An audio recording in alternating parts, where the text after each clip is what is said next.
So, today's subject, 1990 Toyota 4runner SR5 with the 3.0 3VZ-E 6-cylinder engine. Subject of today's video, I am replacing the parking brake cable that runs to my parking brake handle, the T-handle configuration. Okay.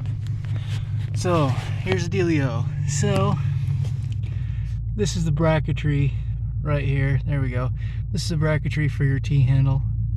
Okay, now this particular one is as you can see, a post and bolt setup. So it feeds through right there, which is between the brake and gas pedal. Okay, now to start with, in order to get to this part, you have to remove the front bezel here, all of this piece, okay, which is over there for me. Don't mind the rumbling. This is all secured with Phillips head screws. Most of them do not have a point, but they are Phillips head. They look kind of like this, okay?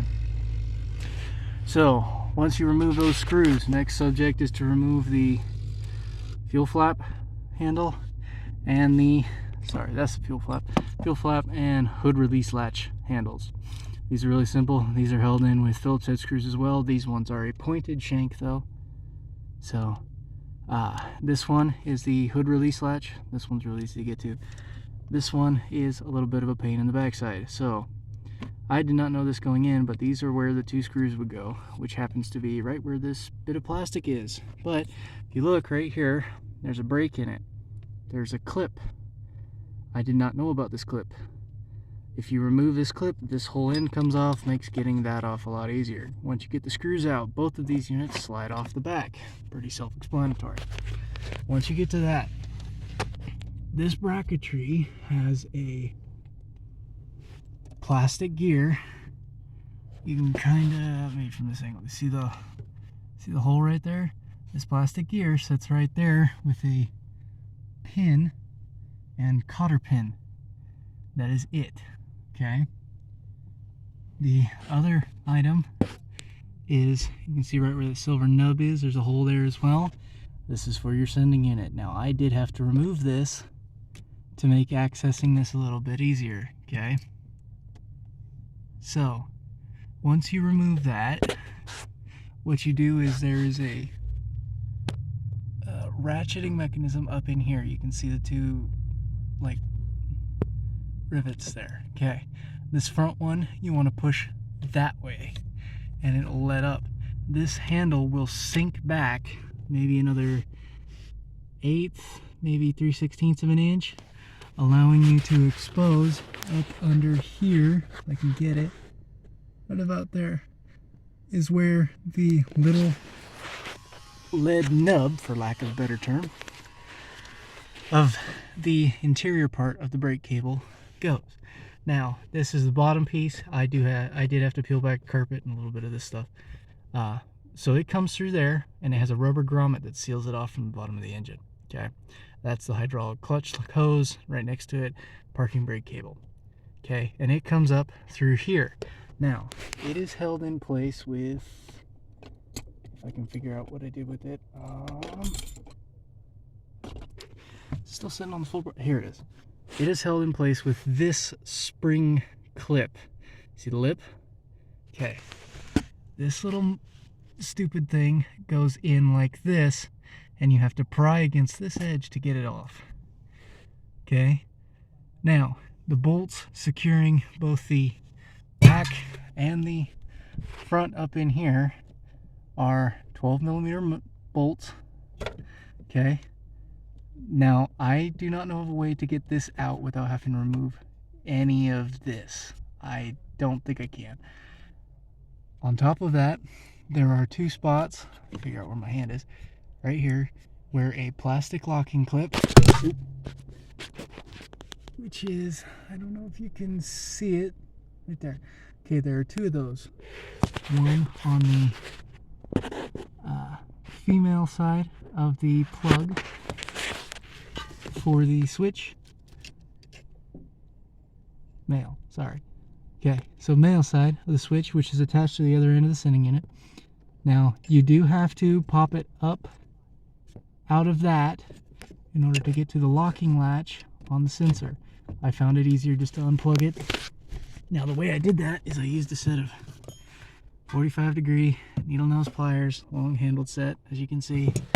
Okay, and was able to pinch both sides and wiggle till it came up. Now, the interesting part. From here, you have to come to the front of the engine bay. You see this plate right here that my finger's pointing at, and that hole in specific? The nut for the other half of the bracketry is over here. You can kind of see it. It's a welded on nut. That is where the post for the other half of the brake cable mounting bracket comes through, and it's held on with a 12mm nut. Kind of looks like that. Looks like a crush washer shoved onto a nut. Anyway, that's where that comes through. Now that is literally right almost too close up against the back of this header, or this head, for you to get a ratchet on that thing. So I had to use a 12mm ratcheting wrench with a swivel head on it to get down in there and break that thing loose. Now, one thing I do recommend, on my particular model, this was broken off long before I bought the car. Okay, undo this before you go after that, because if you undo this, you can pull all of this forward without risk of breaking anything, and get your hand down in there to either help you ratchet that thing off, or once you get down to the end, you can kind of go down and cup your hand and then work with your thumb and index finger to get the nut the rest of the way off. So that's just how I did it. So other than that, the cable inside comes out right about here somewhere, probably more right about there. Comes out, dumps down, and it goes up and over top of the transmission. Now, this particular model is the 5-speed model manual. Okay, so it'll come through. You can kind of see the brackets I got open. It'll come through right about here. That's a fold-over bracket. This is I don't know what this is actually called. I'm going to call it a pinch bracket for some reason. So the hose goes through there, and then there's another one which, oh, where's my finger? Okay, there's a stud right there.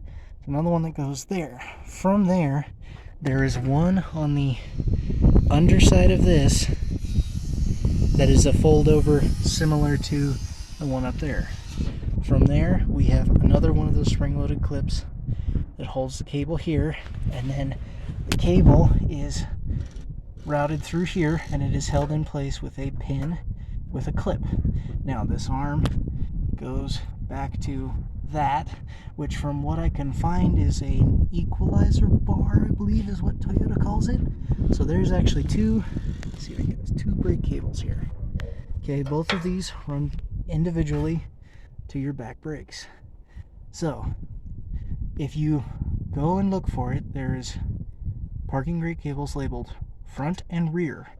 The one I am currently fixing that runs to the handle at the front of the car is the front. There are two rears. Okay, and I believe this nut is how we adjust it. I'll do that later, after the fact. So let me go ahead and get up here and see if I can't find it. Alright, so for the most part, this system's pretty okay. Here, I'll show you guys the cable. So this is the cable. This is the end that goes to the transfer bar in the back on the passenger side. This is what the front end looks like. This is the little rubber grommet that keeps the dust out. That is the end that broke off on my previous cable. Now here's the previous cable. See, this end's kind of okay. So not bad, but this is the end that broke the, oh come on, quit, hang on. Broke the nut off right at the back of the handle. Now,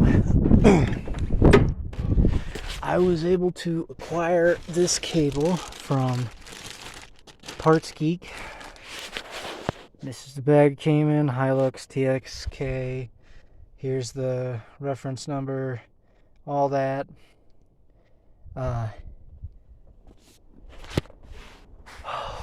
pretty much, other than that, the most time consuming part is the inside of this cap.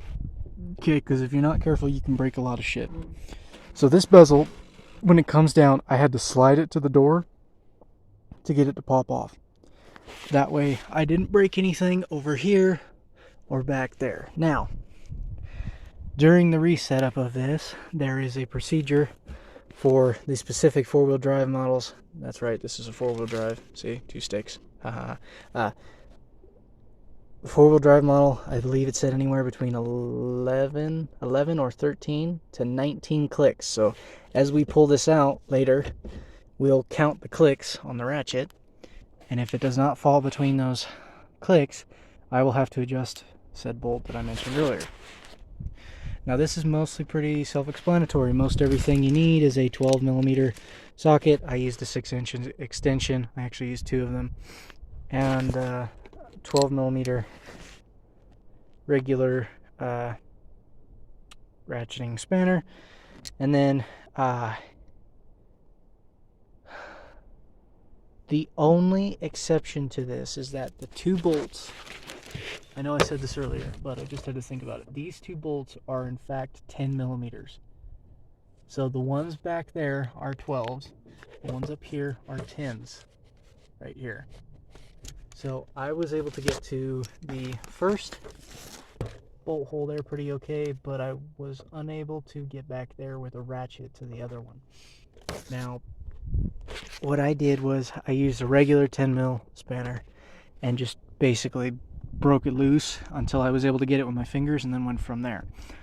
Other than that, the only other thing I could say is that maybe a long handled 12mm for doing the one up there, because you can't quite get a, where is it? See, this is my normal 12mm. See, that's really small. That one would probably be your best bet. So you're looking at probably, that's probably 5-6 inch. This one's probably like a 10 to 12. So you see the difference. The longer is probably better. I used this particular style that just had the ratcheting head, made it easier. I just locked the swivel so it was straight, and got that to work. Other than that, you can see I'm using a bore scope, because I couldn't quite see what was going on with the plastic plugs and everything. So, but for the most part, it's pretty self-explanatory. The longest part's taken me so far is the inside of this. Once you get the inside of this and you get all those brackets on the other end, underneath on the passenger side, done up, you should be able to either, what I did was I popped the old grommet off up in here, I popped it off, and I just pulled it all the way off the cable, and then I just fed this into the cable back down, and then pulled it all out from that side. So I'm going to have to do the reverse on installation, or close to that, because I don't want to have to pull the little rubber grommet off of that motherfucker. So, should be relatively easy.